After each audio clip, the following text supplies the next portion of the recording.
Welcome to Power LeadHERs Africa Podcast, your go-to podcast series for inspiring conversations with the incredible women leading the way in Africa's renewable energy, climate, and sustainability sectors. We will be celebrating the power, intelligence, and dedication of these amazing women by exploring the experiences, challenges, and triumphs that have shaped their remarkable careers. So whether you're a seasoned leader or just beginning your path in the industry, this podcast is for you. My name is Tosin George, and I'm your host for today. And I'm so excited. I'm thrilled, in fact, to be introducing to you our guest. I didn't get a chance to tell her earlier, but she's a winner, forever winner in our books, because she's our very first guest, and she's agreed to do this with us. So I'm introducing no other person than Anita Otubu.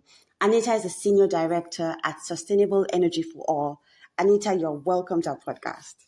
Thank you so much. Thank you for inviting me. It's a pleasure to be here. Bridging the energy gap in Africa, as you know, is a passion of mine, and I'm excited to discuss the progress that has been made so far and the future plans with you all. Again, thanks for having me. Yeah, we're excited to have you, Anita. Thank you for joining us. And Anita is such a powerhouse, like everyone knows. She does not even need any introduction, but I'll go ahead and do. Anita currently leads on the program delivery of the Universal Energy Facility, a multi-donor financing facility for the development of renewable energy projects across sub-Saharan Africa. And prior to joining SC for All, which is Sustainable Energy for All, Anita was the head of project management unit of the Nigeria Electrification Project, with a $550 million facility jointly funded by the World Bank and the African Development Bank. Close to $120 million was leveraged in private capital, and over 1 million connections were achieved. We'll be talking about that shortly. And these have impacted over 5 million residents, small-scale businesses, and 26 healthcare facilities. Anita was the project coordinator of the Energizing Education Program, which has led to 7 tertiary educational institutions being energized. Anita has worked with senior government officials. She's worked as a member of the advisory power team in the Office of the Vice President of the Federal Republic of Nigeria, and as well as a technical assistant legal to the Minister of Power. Anita is a member of prestigious networks, and one of which is the Knowledge Network of the United Nations Office of the Special Advisor on Africa, Technical Advisory Group of the World Bank Energy Sector Management Assistance Program, Advisory Program of the Africa Mini Grid Acceleration Program, under Sustainable Energy Fund for Africa at the Africa Development Bank, and lastly, the Expert Advisory Group of the Science Based Targets Initiative. This is such an impressive profile, Anita. So much work has been done. But just like there's so much more to be done. I agree. I certainly agree. But this is so much. 1 million connections affecting 5 million people. That's a lot. That's a lot. But just before we jump into the questions that we have for you, because we're so keen on learning from, women in leadership position like you, and it's such a great opportunity, to have the chance to do this. Can you share a bit about your current role at SC for All and its focus on sub-Saharan Africa? What's it like? Sure. So as the Senior Director at Sustainable Energy for All for the Universal Energy Facility, essentially, I'm responsible for leading the program delivery of the Universal Energy Facility, which is a multi-donor funded results-based financing initiative. The facility is dedicated to developing renewable energy projects across sub-Saharan Africa, where, as you know, 600 million of the world's unserved and underserved communities reside. My role essentially involves leading efforts to enhance energy access and reliability in sub-Saharan Africa through the deployment of mini-grids and promoting productive use of energy and fostering sustainable impact on lives and businesses in the region. I work closely with a diverse range of stakeholders, including governments, businesses, NGOs, to drive the implementation of the Universal Energy Facility and to ensure its alignment with Sustainable Energy for All's objective in sub-Saharan Africa. And finally, I steer our strategic efforts to accelerate universal energy access in sub-Saharan Africa, which involves overseeing our mini-grid and standalone solar projects to meet our energy connection targets. I also advocate for financial instruments and policy reforms that promote the clean energy sector.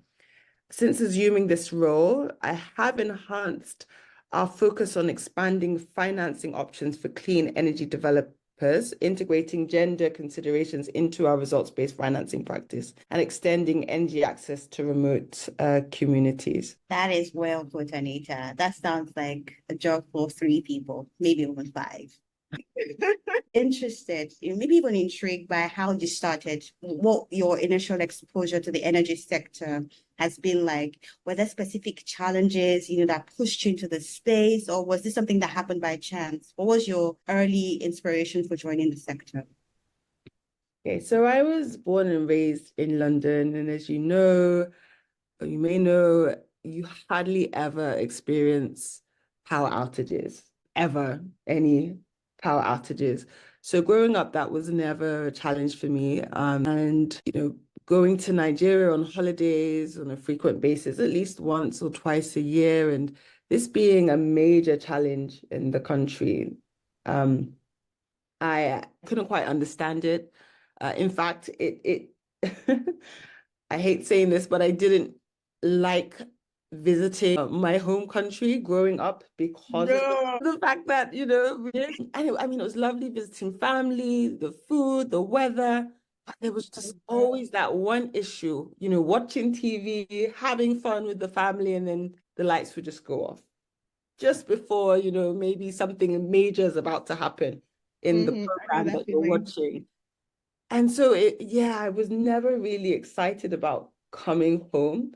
But as I got older, I don't know what happened in my system where I decided not to be a part of the group of Nigerians in the diaspora that were always complaining, right? Always complaining, oh, Nigeria's this, Nigeria's that, they don't have power, they don't have that.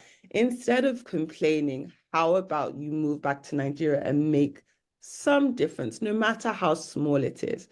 And being in the UK and looking around, I was working here for some time and I just thought to myself, this place is overdeveloped. What exactly can I contribute to this country in terms of development? There's not much really that hasn't been developed apart from a flying car. How about I go back to Nigeria and try and make a difference, no matter how small it is? And when I thought about the sector that really needed support, for me, it was the energy access, the electricity space or sector, because of the fact that it impacts so many other sectors. When we're talking about healthcare, education, just industry in general, safety, just your social life. If you don't have reliable power supply or any power supply, how are those other sectors going to thrive? And so this is essentially where my inspiration came from, just growing up where there has always been power supply and where things work and you can see it through the economic development, through the educational and healthcare systems, and wanting that for Nigeria as well. So that's where my inspiration comes from.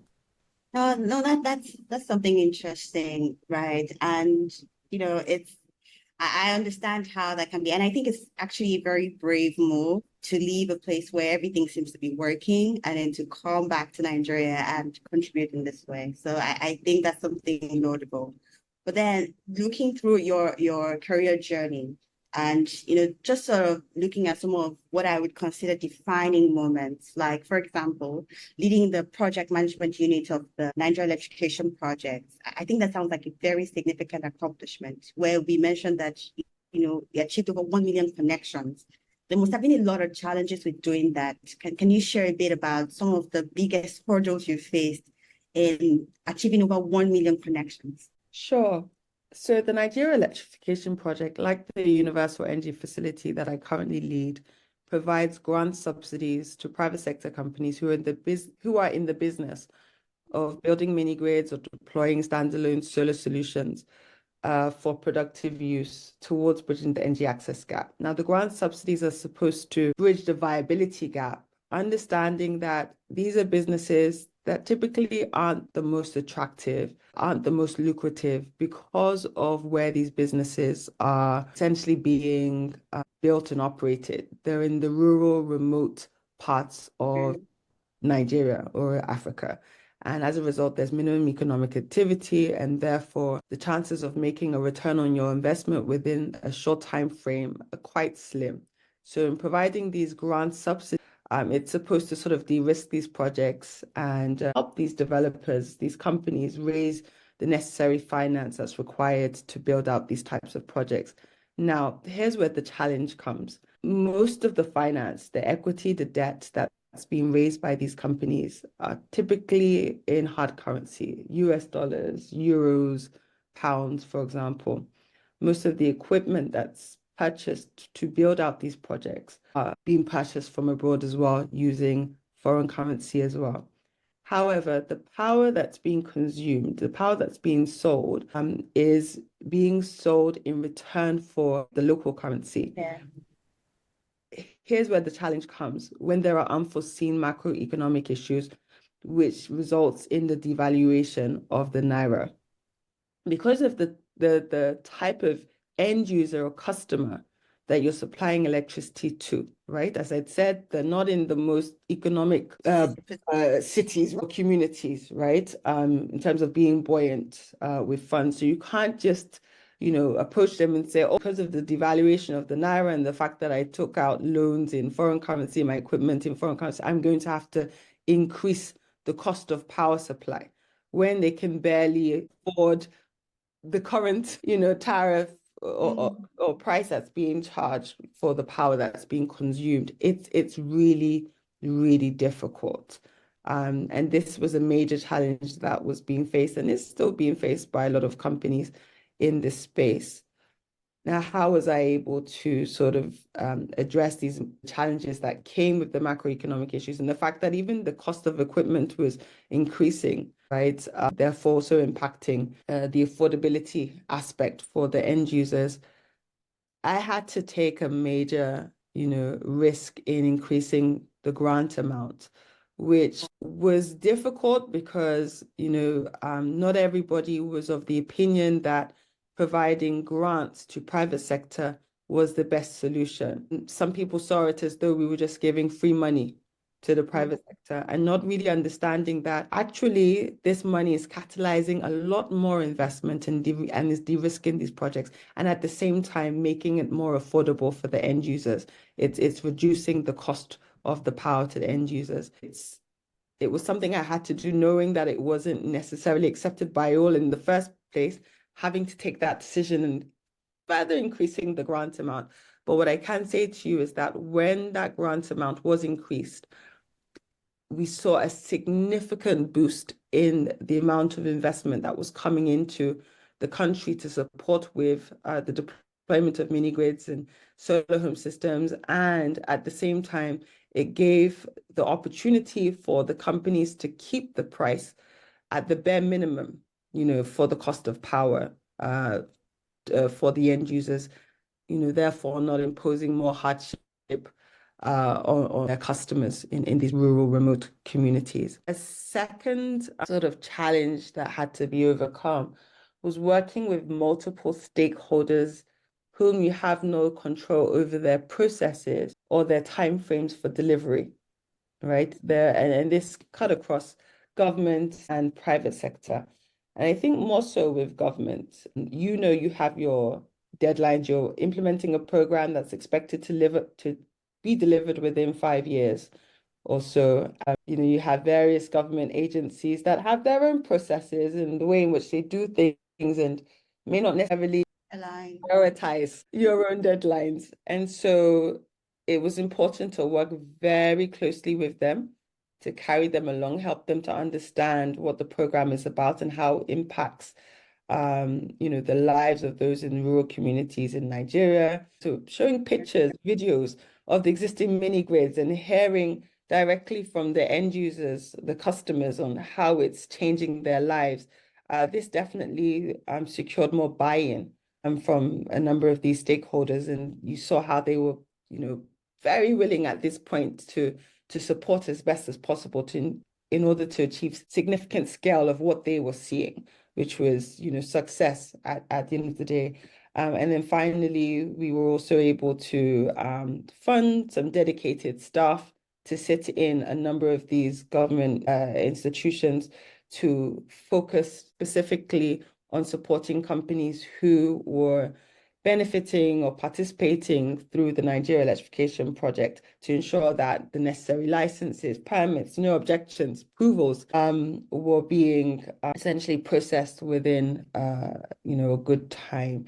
And just to note that it's not like we were putting pressure on various entities to give approvals where these approvals were not sort of justified.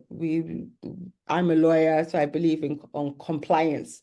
And ensuring that you're compliant with all of the regulations, laws, all of the governing sort of the legal framework essentially. But just making sure that applications were being processed in good timing so that we could see quick delivery. So those were the challenges, and those were the ways in which we were able to address them in order to achieve the significant number of connections that we saw by the time I left the organization or the program. I'm sure it was a lot more than that. I just tried to summarize that, because thinking of increasing the grant amount from what you said was originally to what you had to do, and then the impact that you saw as a result of that. I think that's a very courageous move. Thank you for that, Anita. So just to talk around, what we would consider maybe calculated risk that you've taken in the course of your career. And you also mentioned that working with stakeholders from private sectors and the government could be quite challenging. So were there some calculated risk, maybe never not even calculated, but maybe were there some risk you took in your career that proved instrumental to propelling you to your current position today at SE4All? Not so much to do with taking calculated risk to enter into SE4All or any organization, but more so calculated risk towards securing buy-in for another bigger program. So, for example, the Energizing Education Program, I would say it played a huge role in securing finance for subsequent phases of the Energizing Education Program, as well as even the Nigeria Electrification Project. Taking on the risk in implementing such a program showed political will.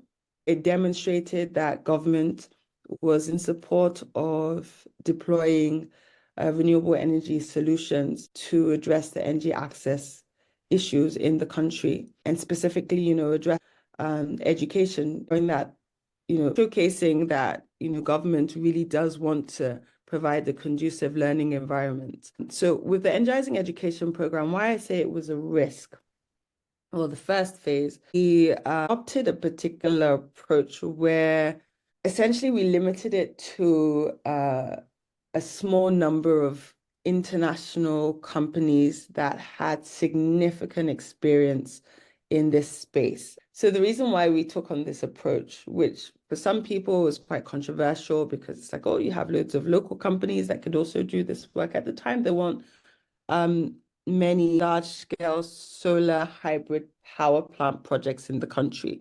So we wanted to build projects using organizations, companies that have done so, in the past, that have a huge sort of portfolio of existing projects that would, using international best practices, top quality, top standards, if that makes sense, so that when we secured, or when we were able to secure additional funding for subsequent phases, which will cover another set of universities, we will be able to open it up to local companies as well. And they would have existing projects that they can look at to know that this is the baseline. They can't go below this. This is like the standard. They're either to, sort of keep it up to standard or do beyond or go beyond this particular standard and give us something even greater, even better. So this was a calculated risk because of the fact that, we are definitely for local content, powering our local companies. Everyone would tell you that I'm a huge supporter, cheerleader of local companies participating. And I can speak to what I've done. But at that stage, that risk had to be taken because of how large these projects were going to be in terms of large scale renewable energy projects in the country that had never been achieved before. We just needed to ensure that they were built by companies who had that experience before, that were going to build top quality, top standard projects, which can be replicated or even improved upon going forward by the local companies. Now, that risk essentially led to 7 universities receiving reliable power supply. And as a result of government being able to demonstrate its willingness and ability to use its own funds to support in the construction of renewable energy projects, this encouraged the likes of the World Bank and African Development Bank to support government with scaling up on these energy access projects using renewable energy technologies, and also extending to a lot more universities. Are there challenges? Are there issues with the very first set of university projects under the program? Absolutely. But I don't believe that, I wouldn't deem any of those projects as failures, but opportunities to learn. If you don't take a stab, if you don't attempt, if you don't just try, and address challenges that we have in the country, and you're constantly just researching, and you're never going to actually achieve much. Sometimes you just have to do, right, with the resources that you have, and learn from the outcomes of those projects that you deploy, and build subsequent projects based on the learnings from the previous ones to improve upon the new projects. I mean, hopefully we'll see it in the subsequent projects that have been built, in terms of the quality, the sustainability of the solutions that were deployed. Amazing, amazing. So now moving away from there to breaking barriers. We understand that the renewable energy sector is making strides towards inclusivity. We understand that there are still challenges for women in leadership roles. But what are some of your experiences, that you sort of navigated or overcome as a woman in leadership in the renewable energy space? So I've been quite fortunate, to be honest with you. I was somewhat given an opportunity, my first opportunity in the energy access space or sector, supported by a woman. Her name is Ife Malo. She's the CEO of Clean Tech Hub, I believe. Yes, and this is where I got the opportunity to support an Honorable Minister of Power as a technical assistant, as it concerned the regulatory environment, because I come from a legal background. I'm actually a lawyer. And so I was able to advise the minister on all things related to the governing law in the sector, the Electric Power Sector Reform Act, and other, and regulations and other supporting legal documentation. I was tasked with that opportunity to Support with that. To advise on any sort of power related matter. I'm using these governing laws and regulations. Working in the office of the Vice President, working in the Rural Electrification Agency, my bosses were women.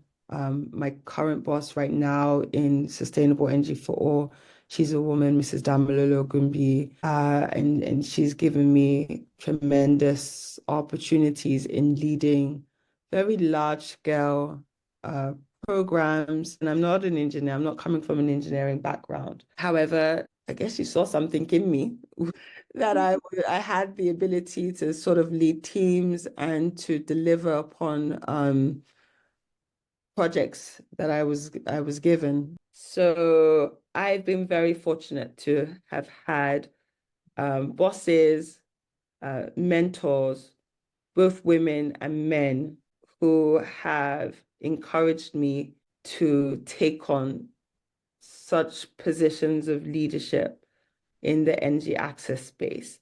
I haven't really had to face significant challenges that many women probably have faced working in a male-dominated space, just because I have had fantastic bosses, I guess, that have given me so much support in this space, and even just joining or getting into the sector in the first place. My first role in the sector was as a technical assistant to the Minister of Power on all things legal. And it was a woman that, you know, Gave you that gave opportunity. me that opportunity. With that being said, it could have been a challenge. The first opportunity I had to lead a team. This team was made up of about 25 men, all engineers, all older than me, right? And Oh, I think that it was the Energizing Education Program phase 1. And before then, like I said, I was doing all things legal, advising on our purchase agreements, for example, not necessarily leading on the implementation of large-scale solar hybrid power plants being built. How I was able to sort of address what could have been a challenge was to be humble, understanding, recognizing that I didn't necessarily have the expertise, the knowledge, the experience the team members that I was given actually had. Not to sort of place myself above them and be like, I'm your boss. No, but rather to work alongside them, right? So yes, I was leading in terms of ensuring that, work plans were developed, responsibilities were assigned, and timeframes were given, and ensuring that people, delivered as per what was expected of them, as per the work plans and schedules, etc.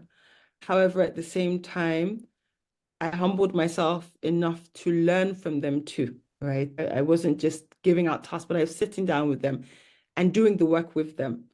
And this gain a lot of respect and support from the team. And I learned a lot. I learned so much in that process. That I feel like I know the basics in terms of how to probably build a power plant from scratch to the point of operations and then handover. And that was because of, being humble enough to learn from those that were working under me. And it was a fantastic team and a fantastic opportunity. Yeah, and just that's something yeah. I mean, that's something I've learned there. When you talked about being humble, as a leader, I know that there's like some level of humility expected. But Yeah. then again, I don't also think it's very easy to express, especially when you're facing a lot of pressure as the leader, and some team members are undermining you, maybe because they think you're too young or you're women and you're inexperienced. So, but taking the path of humility, I think was a wise choice. And I'm happy to hear how it has worked out. And it's something I would also adopt in my own journey as well. It's so important, because if you're not humble about it and you act and you pretend that you know it all, you're not really going to go far, and you're going to make lots of mistakes. Always have to, yeah, remember that there's a team for a reason. You're supposed to leverage on each other's skills, expertise, knowledge, and get the best outcomes from utilizing all of those attributes together, not yours as the leader. Great. So now we're coming close to the end of the book. We would like to know what you would consider as, I know that there are greater things to come, but what would you consider as one of the particular achievement that you're most proud of? I'm most proud of being able to expand my skills and expertise beyond being a lawyer. So becoming a program or even a portfolio manager, managing multiple programs, working in diverse teams from different backgrounds.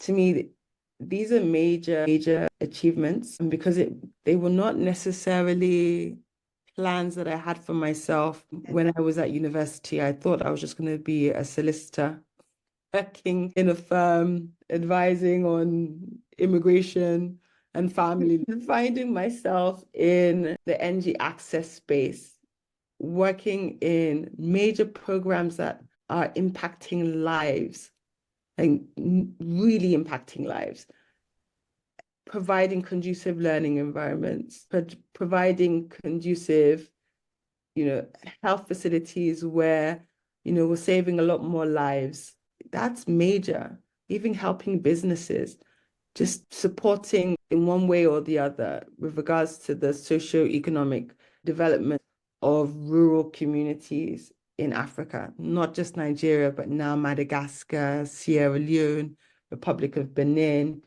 Congo, DRC.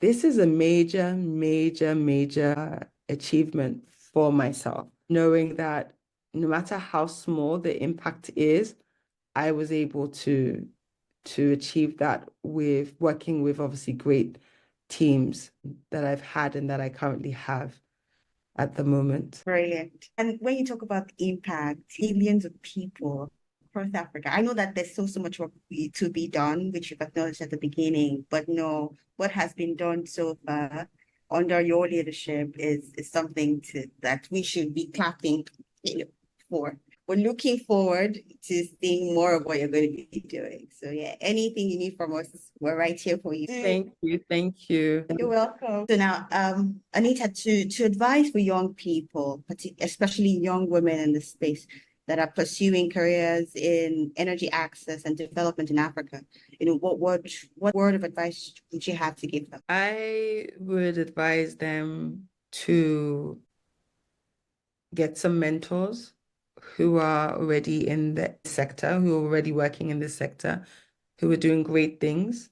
I know a number of them are really, really busy and may not necessarily have so much time to give you, but when they do have that time, I can assure you that you would get so much advice that can really shape your future. I've been fortunate enough to have great mentors who have supported me in this journey, who have advised me in terms of directions to take, steps to take, whether it's to do with undertaking various courses, whether it's just to do with overall leadership skills, how to overcome various challenges faced. It always does help to have that mentor with the experience to guide you through your journey. I would also advise for them to build a personal brand online. Nobody's going to toot your horn apart from yourself. You need to really get yourself out there, show people what you're doing. Interestingly enough, I spoke about the need to have mentors. I had a mentee, and it was my mentee that advised me to build a personal brand online. I never was on social media. That's reverse mentoring right there. My mentee mentored me and advised me to have more of a social media presence, which I didn't have Twitter, I didn't have LinkedIn, neither did I have Instagram. And, she encouraged me to put out the work that I was doing, show the achievements, the challenges, interact with people in the sector. Most of these opportunities come through LinkedIn because they've been seeing all of your posts, what you're doing, and you're providing that visibility for yourself. So you don't necessarily have to go out looking for these opportunities. They eventually will come to you. So certainly building a personal brand for yourself online. And you may say to yourself, but what am I really doing? There's not really much to post. Even if you're attending a conference, just making a post about how, the insightful information that was given, or conversations that were held via certain panel sessions, and what you learned from that experience just shows, people that you're really interested in the sector and you're passionate about the work that you're doing and that you're getting into as well. Staying abreast of developments in the energy access space, new innovations as it concerns innovative finance, as it concerns technologies. There's mini grids, there's solar home systems, standalone solar for productive use, there are mesh grids. There's always like a new technology coming up. Staying abreast of these new developments is super important. And then finally, I would say always making yourself available as best as possible. So you may not have a job right now. You may be struggling to get a job. Don't be afraid to volunteer free of charge. right? That experience is so valuable. Just even being able to put something on your CV, you don't want gaps on your CV. So even if you're not being paid for it, and these days now, due to COVID, there are lots of online opportunities. So you can volunteer virtually. You don't have to spend money on transportation to get to the office to work for some organizations. There's some that you can work remotely for, Yeah. but being able to gain that experience, put it on your CV, that helps for the next application that you put through for a job. You have something to talk to, you have some experience to talk to, and it shows that dedication and commitment to wanting to work, to learn, to be in the sector.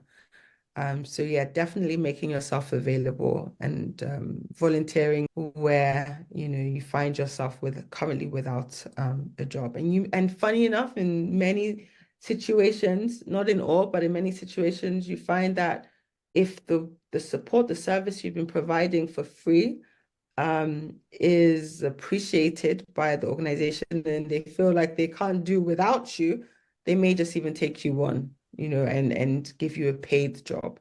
So it's always worth the try. Thank you, Anita. That's some solid advice there. We're so excited to ask you this, but if you could collaborate on an energy project with any fictional character or superhero, who would it be and what kind of project would you work on together? So I'm not sure if you know of the superhero Flash. Yes, we do Flash. So Flash, who is a superhero, he goes by the name of Barry Allen, I believe. He saves people in record timing. He can be in multiple places at once because he's that fast. I would certainly love to collaborate with him because we have 600 million people without access to electricity. And so imagine if you could work with a superhero like Flash and you gave him all of the resources that he needs, the money, the equipment, and so on. And then he literally deploys all of these solutions, right? What's helping us achieve our SDG 7 goal, which is to achieve reliable power by 2030 for all. He can do this before the end of this year. If I was to collaborate with him, I believe that. So, exactly. All right, this has been so much fun, Anita. But thank you so much for having us. Yay. Thank you so much. I really appreciate this opportunity. And to all our listeners, thank you so much for joining us. I'm sure that you've learned a lot from Anita's career journey in leadership. Stay tuned for more exciting episodes of Power LeadHERs Africa Podcast. And don't forget to follow us on our LinkedIn page and social media platforms at The Energy Africa. Bye-bye for now.